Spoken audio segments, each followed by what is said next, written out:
Bismillahirrahmanirrahim. Pemirsa tercinta yang dirahmati Allah Tuhan Yang Maha Esa, bersua kembali di kanal Hikmatologi. Monolog sederhana mengajak diri kita masing-masing berpikir kian melembut, cerdas, dewasa, bijaksanakan hati nurani berdasar kitab suci agama, kepercayaan yang kita yakini. Tentu saja upaya serius terus-menerus tak kenal putus untuk mengamalkan, mempedomani, menghayati nilai luhur Pancasila niscaya dalam kehidupan sehari-hari. Pemirsa yang dirahmati oleh Allah SWT, meneruskan dialog di dunia maya kita tentang proses untuk mengendalikan keliaran otak kita. Ya. Jadi panca indera itu jika dibiarkan tidak dikendalikan akan liar. Karena itulah Allah mengingatkan dalam surah Al-A'raf, bal tu'sirunal hayatad dunya wal akhiratu khairu wa abqa. Jadi kehidupan di akhirat itu secara sederhananya itu sungguh abadi. Artinya tidak ada lagi dan tidak berlaku teori relativitas. Relativitas kebenaran yang ada di dunia tidak berlaku untuk di akhirat. Karena itulah Allah menandaskan bahwa nanti di akhirat itu abadi. Tidak ada perubahan yang seperti kita rasakan di dunia ini. Sedangkan dunia itu sekedar panggung sandiwara, tetapi panggung itu juga meski ceritanya mudah berubah, niscaya untuk kita lalui secara dewasa, lembut, bijaksana. Pemirsa, kalau demikian, apa upaya serius yang menjadi key-nya, menjadi kuncinya agar otak itu betul-betul terkendali, lebih tepatnya agar seluruh panca indera kita itu terkendali? Tentu saja adalah keimanan. Tetapi bagaimana keimanan itu bisa mengendalikan seluruh panca indera? Maka tidak ada lain kecuali kita mengikuti apa yang difirmankan oleh Allah Subhanahu wa taala, di mana Allah menuntun agar setiap hamba Allah yang mengimani ketika ingin berdoa maka terlebih dahulu dilambari, didasari dengan, atau lebih tepatnya dasarnya iman, kemudian dipilari, ditumbuh kembangkan dengan zikrullah. Karena itulah Allah memerintah sebelum berdoa itu kita mengistiqomahkan sekaligus memperbanyak. Jadi istiqomah itu tetap sekaligus berkualitas, tingkat kualitasnya terus-menerus ditambah, sekaligus kita bisa menambah juga banyaknya. Walillahil asma'ul husna fad'uhu biha. Jadi kalau demikian, kendali otak itu hanya dengan satu, hati yang senantiasa basah dengan asma'ul husna. Kita disilahkan memilih mana yang paling kita suka di antara asma'ul husna yang wajib ataupun yang direkomendasikan oleh Rasulullah Muhammad Sallallahu Alaihi Wasallam.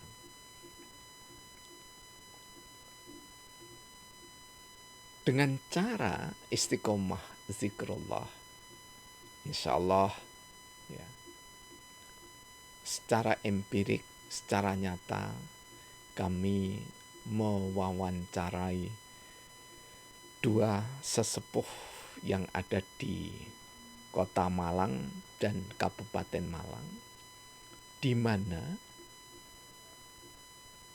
zikir yang dilantunkan dengan hati itu mampu getarannya dirasakan oleh masing-masing pihak, masing-masing kiai tersebut. Sehingga suatu saat, meskipun sudah generasi Android ada di tangan masing-masing kiai itu, masing-masing sesepuh itu yang kami jadikan informan, tetapi dengan sengaja kedua sesepuh itu tidak saling menyimpan nomor. Kata yang lebih senior lagi, kalau kita menyimpan nomor, maka nyaris pasti ketajaman hati kita berkurang, kata beliau berdua. Ya. Wawancara kami tentu terpisah antara sesepuh yang ada di Kota Malang dengan yang ada di Kabupaten Malang itu, untuk mendapatkan kualitas hasil wawancara atau kualitas data yang memadai. Dan di antara Asmaul Husna yang senantiasa dibimbingkan kepada santri-santrinya, termasuk pada kami ini ya, yakni adalah Ya Latif, Ya Latif, Ya Latif, Ya Latif, Ya Latif. Zikir ini terutama ketika menghadapi persoalan-persoalan yang dianggap serius. Mengapa? Dengan zikir Ya Latif, yakni pengakuan Allah itu maha lembut, dijelaskan oleh kedua sesepuh itu, maha lembut itu bermakna ketika Allah menolong hambanya itu nyaris tak disadari atau tidak terasa. Dengan cara zikir untuk melembutkan hati, di saat orang itu bertemu menyelesaikan permasalahan ataupun merencanakan kerjasama, maka permasalahan ataupun kerjasama itu ditaburi oleh cahaya kemahalembutan Allah.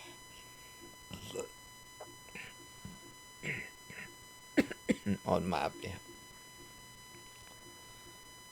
Karena ditaburi kemahalembutan Allah, maka di saat berdoa tidak tergesa-gesa. Di saat memohon tidak putus asa. Di saat menghamba penuh dengan rasa suka, cita, dan cinta yang teramat dalam kepada Allah. Jika kita tali hubungkan dengan khusyuk di dalam sholat, maka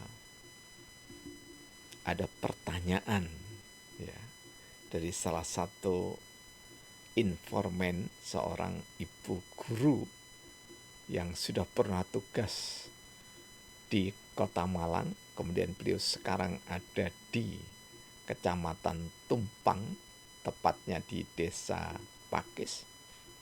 Apakah ridho Allah itu bisa tampak disaksikan oleh para hamba Allah? Kami memberikan jawaban berdasarkan juga dialog dari kedua sesepuh kiai tersebut atas wawancara kami. Maka Beliau sambil mengutip, "Law khasa'a qalbi hadza rajuli la khasa'atun jawarihu." Khusyuknya hati itu bisa dilihat dari perilaku yang ditampilkan, maka orang-orang yang mendapatkan pencerahan dari Asmaul Husna itu tampak jika beliau-beliau itu diridhoi oleh Allah. Dengan dicirikan ketika sholat tidak tergesa-gesa. Tidak akan melakukan sholat seperti kemarin jika terhalang oleh sesuatu yang akan membatalkan puasa. Jadi menahan kencing, menahan kentut, menahan lapar, dihindari. Jadi zikir ya latif itu niscaya diimbangi juga dengan perilaku sikap lembut ketika menghadap Allah ketika sholat terutama. Harapannya di luar sholat tetap berperilaku lembut. Jadi kalau ada seseorang yang dianggap alim begitu ya, kemudian marah-marah di dalam khotbah gitu ya, memaki-maki bahkan tradisi budaya, namun tidak pernah melakukan bimbingan langsung pada pelaku seni budaya atau tradisi budaya tersebut, maka orang ini belum khusyuk. Ya. Jadi ukuran khusyuk salah satunya adalah ya, lisannya itu senantiasa ketika berkata tertata, beretika. Karyanya ketika disajikan kepada orang lain diterima dengan gembira.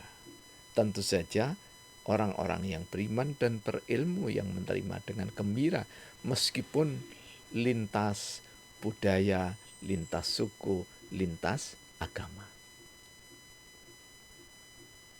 Karena orang yang sudah sampai pada puncak kekhusyukan ibadah sholat, termasuk ibadah-ibadah yang lainnya, maka dia mudah menerima orang lain, sekaligus dia mudah diterima oleh orang lain yang dalam batas-batas tertentu dalam mengamalkan ajaran agamanya itu sakmatio, wasotiyah, tengah-tengah. Moderasi itu bukan ajaran orang modern semata, tetapi moderasi itu sudah diajarkan oleh Allah.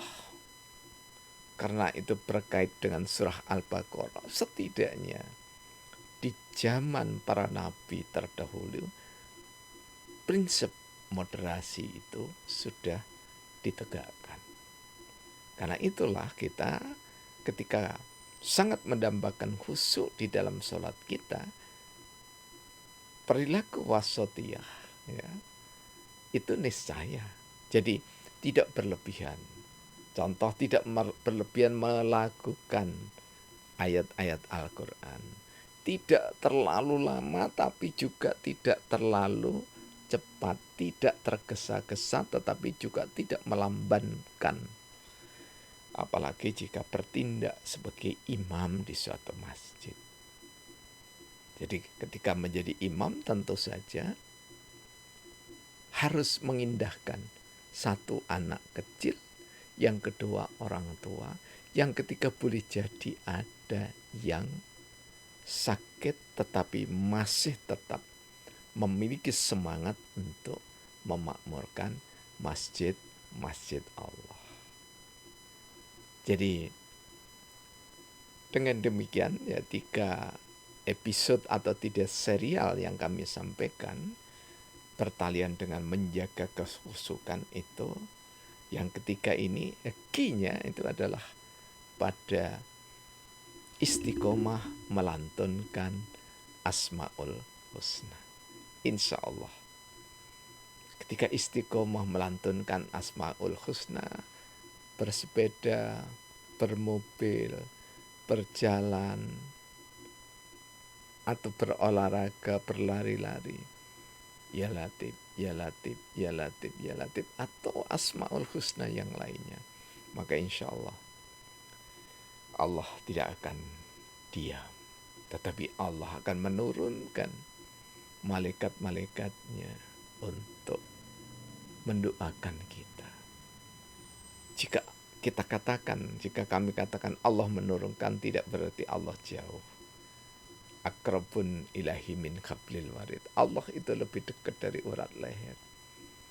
Tetapi kita tidak kuasa untuk menerima cahaya langsung dari Allah Subhanahu wa taala sebagaimana Nabiullah yang sangat cerdas, semuanya cerdas ya. Semua sangat cerdas. Yang kami maksudkan adalah Nabiullah Musa alaihissalam. Ketika beliau Nabi Musa ingin tampak wajahnya Allah, maka Allah hanya memperlihatkan, lihat di bukit itu. Dan bukit itu ketika menerima firman Allah, maka terbakar, menampakkan bahwa makhluk tidak perlu membayangkan Allah. Meskipun secara tertulis nyata Allah di ars. Allah di ars tidak perlu dibayangkan tempatnya. Dan tidak untuk dipersonifikasi. Di ars itu hanya menunjukkan ketidakberdayaan kita menerjemahkan, memaknai firman Allah itu dengan bahasa manusia yang serba terbatas. Rasulullah dawuh bersabda, "Uqtitu jawami al-kalimi." Di antara 6 mukjizat yang dimiliki oleh Rasulullah yang tidak dimiliki oleh para nabi yang lainnya, salah satunya adalah aku dianugerahi, katanya Rasulullah, jawami al-kalim, kalimat yang paripurna, kalimat yang syarat makna. Satu kata ibarat beribu makna, berjuta makna. Karena itulah kearifan mutiara sesepuh Jawa, Gusti kui tan kena kinaya apa. Allah itu tidak bisa dilukis bayangkan dengan sesuatu apapun. Bahkan di dalam Sahih Imam At-Tirmizi yang berbicara khusus tentang kepribadian agung Rasulullah Muhammad SAW, siapa yang pernah berjumpa dengan Rasulullah Muhammad SAW, termasuk menurut para kiai-kiai sepuh di Malang Raya sampai sejumlah kota di Jawa ini, sampai kami riset di Kabupaten Sumbawa, Bima, dan yang lainnya. Rasulullah ketika seseorang sudah pernah menyaksikan dalam keadaan yagodo, dalam keadaan terjaga, maka orang itu pasti tidak bisa melukiskan dengan sempurna apa yang dilihat tentang pribadi agung Rasulullah Muhammad Sallallahu Alaihi Wasallam. Inilah yang kami gali dari informan yang sudah beberapa kali, bahkan ada yang puluhan kali, menyaksikan dalam kondisi terjaga Rasulullah Muhammad Sallallahu Alaihi Wasallam. Semoga sekelumit mutiara hikmah sederhana dari kanal Hikmatologi mampu untuk menyemangati kita, kami sendiri, dan bersama Anda membangun khusyuk ketika sholat dan di luar sholat. Terima kasih, mohon maaf atas kekurangan, kesalahan. Karena rahmat Allah hikmatologi ada, dan karena Anda yang berkunjung menyimak dan berkomentar kanal hikmatologi, insya Allah ada. Terima kasih. Alhamdulillahirabbil alamin. Sungguh berlebihan bersikap hanya mendatangkan malapetaka bangsa. Sungguh berlebihan berperilaku hanya praktek